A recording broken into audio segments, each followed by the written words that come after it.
Hi, this is Barry Schwartz from the Search Engine Roundtable. This is the weekly Search Buzz video recap. Today is Friday, January 14th. Last week I did this live at, or live, not live, but I did this in the from Israel. I posted a recap on the 7th, and you can get that if you missed it. Just go to the Search Engine Roundtable and click on the video archives on the right-hand side of every page to click on more videos.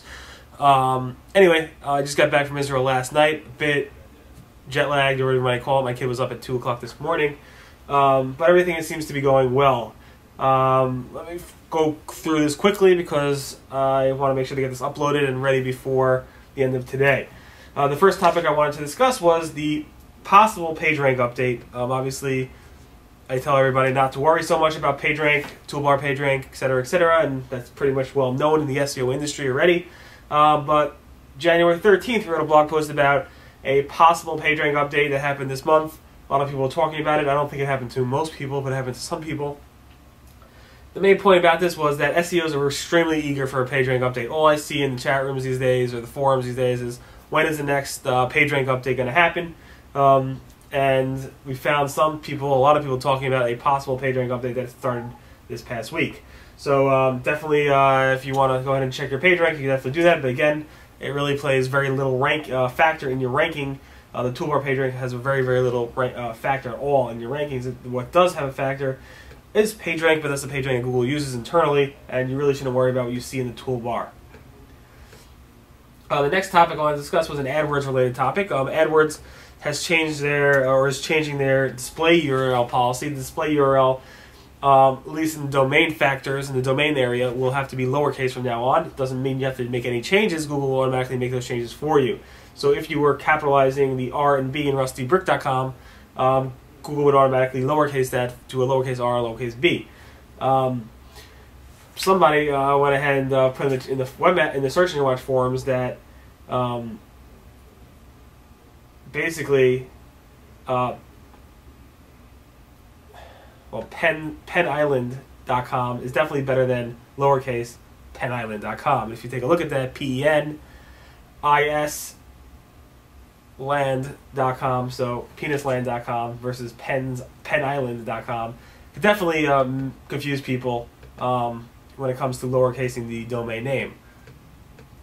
Anyway, if you want to learn more about that, January 12th at SEOroundtable.com. It hasn't been done yet, but it's going to happen probably within a week or two.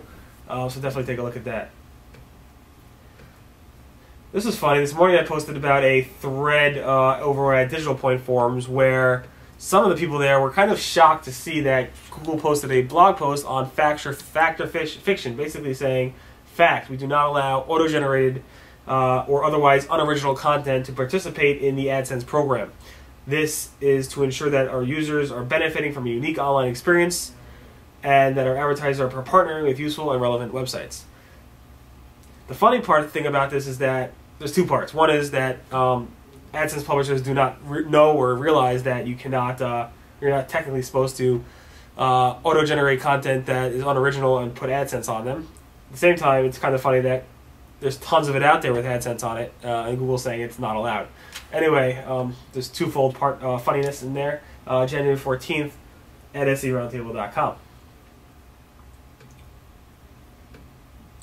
Next thing is AdWords related. Google launched a new product or program called Engage. Engage is basically a tool or resource for webmasters, web designers, digital agencies, freelancers, SEOs, and IT consultants, and so on, who basically want to get started using AdWords and promote that to their partners and their clients. It's basically called Google Engage for agencies. There's a US and UK version right now, which you can participate in. It gives these agencies free AdWords vouchers, like $100 vouchers to give to their clients, marketing materials, education center, certification help, webinars, online tutorials, Google support, and a lot more. There's a nice video discussing what this is about. Obviously, Google wants you to market for them to your clients so that they and you can make more money. I don't know how well this will go, but as we have more information about this at SEOroundtable.com on January 14th, you can learn more about this from there. There's links to the proper places from there.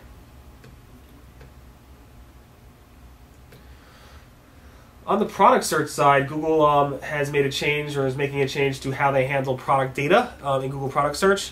Google said they're going to be going directly to the source now, so if you do a search for Canon, a specific Canon camera, the content that you see there and the images that you see there will come directly from the source. They actually partnered with a company named EdgeNet, and EdgeNet basically sends Google this source data, which they can use for right now for pretty much all the products that that EdgeNet has. Obviously, it doesn't cover everything, but now Google's really not pulling content from retailers that are selling on Google Product Search, but rather they're pulling it from the source in as many cases as possible. If you want to learn more information about this, take a look at our post on January 10th at SEOroundtable.com. On Google News, about a few weeks ago, we posted that Google News announced that they will be slowing the process for approving Google News publishers into the Google News publication network, Google News Search Network. Google said they were doing this, and I quote, through the end of the year, which was in 2010. Obviously, I thought this was a holiday thing where Google staff was pretty much taking a little break from accepting new publishers because they want to just have vacation time. Harvey replied this week to a thread, and we posted about this on January 12th, basically saying, currently we've slowed down our submission review process. Publishers who have submitted their site for inclusion into Google News in the last 2 months should expect significant delays. However, we will send you a notification when we do review your site. Please see the thread link to below, blah, blah, blah, blah. Basically, I'm not sure if Google is going to continue throughout this year to continue to slow that process and accept publishers at a slower pace, or if this is just a result of the backlog from all the submissions in the last few weeks of December of 2010. I'm not sure. More information about this, January 12th at SEOroundtable.com. On the SEO news front, industry front, we had Google announce that they hired 2 people in the SEO industry. These 2 people are pretty well known and are pretty well known in the industry. One is Gary Ills. He goes under the name Method in the forums, and also Pierre Farr, who goes under the nickname sometimes as Extreme, EKSTREME.com. He's built several tools as well that people know of him from that. Both are participating currently right now live in the Google forums. Method, Gary, is in the Google News forum, where he's actually spent a lot of his time in the past several years, and now officially as a Googler. And Pierre is in the Google Webmaster Help forums, helping people there as well.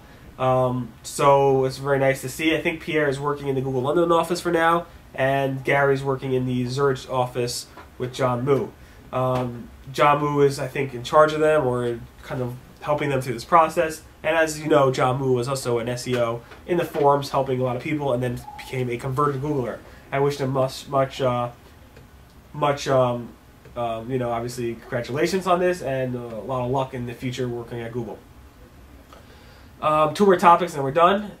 This was the fun thread of the week.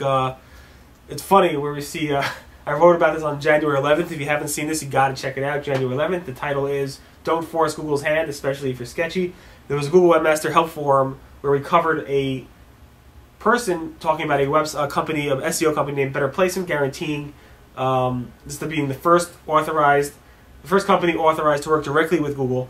And it basically went back and forth where somebody asked about a specific company. John Moo from Google said, no company can guarantee that you'll rank #1 in Google, blah, blah, blah, as you expect. That guy from that company came in there saying he's not from the company, but he kept arguing with John Moo. Matt Cutts then came in, calling him out for, one is, even if he's not with this company, what this company is doing is not according to Google's web guidelines. 2 is, this guy is actually from this company. He tracked down his information. Both John Moo and Matt Cutts kept saying, are you really not from this company? We think to see you are. And when he kept denying it, Matt Cutts came out and said, hey, here's the evidence we see that point you to this company. Please don't lie to us. Kept going on and on. It's a fairly funny read if you have the time. Check it out over the weekend. Basically, don't go ahead and lie to Google, because if you do, you might be kicked out of the index. Or, better yet, embarrassed in front of hundreds of SEOs out there. Our final topic is SpinCon this past Sunday.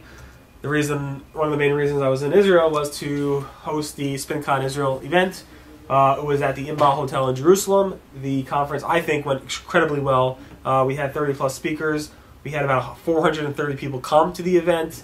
We had, I think, about 6 sponsors: Answers.com, Majestic SEO, Analytics Ninja, Go Internet Marketing, Trusted Proxies, and Universal McCarran Search, which is formerly known as CompuCall. SEO Mod sponsored the pens. Rusty Brick, my company, sponsored the lanyard. And the Imbal sponsored the Wi-Fi. The event, the food, everything was great. There was some Wi-Fi issues. But overall, everybody had a great time, I believe. I'd like to thank our advisors, Olivier, Michael, Ophir, Roy, Mayor, Gilad, and Branko. Thanks so much for coming and helping with everything during the process.